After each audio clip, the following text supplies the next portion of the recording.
నువ్వు చేసిన పాపానికి ఫలం నువ్వు అనుభవించాలి తప్ప వేరే ఎవ్వడు అనుభవించడానికి వీల్లేదు. సుఖస్య దుఃఖస్య నకోపి దాత పరోదదాతీతి కుబుద్ధిరేష.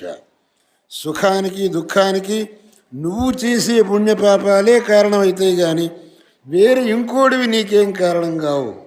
అందువల్ల మనం అసత్యం పలకటం వల్ల పాపం సంక్రమిస్తుంది.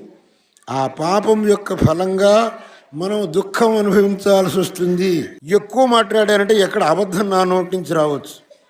అబద్ధం వచ్చిందంటే మళ్ళీ దాని యొక్క ఫలం అనుభవించాల్సి వస్తుంది.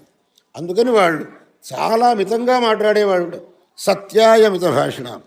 అందువల్ల మనం కూడా ఊరికే మాట్లాడి అబద్ధాలు మాట్లాడి పాపం మూట కట్టుకోవటానికంటే నిజమే పలకడం, మిగిలిన సమయంలో భగవంతుడి యొక్క నామాన్ని ఉచ్చారణం చేయడం. భగవన్నామోచ్చారణం కంటే ధర్మం ఇంకేదీ లేదు.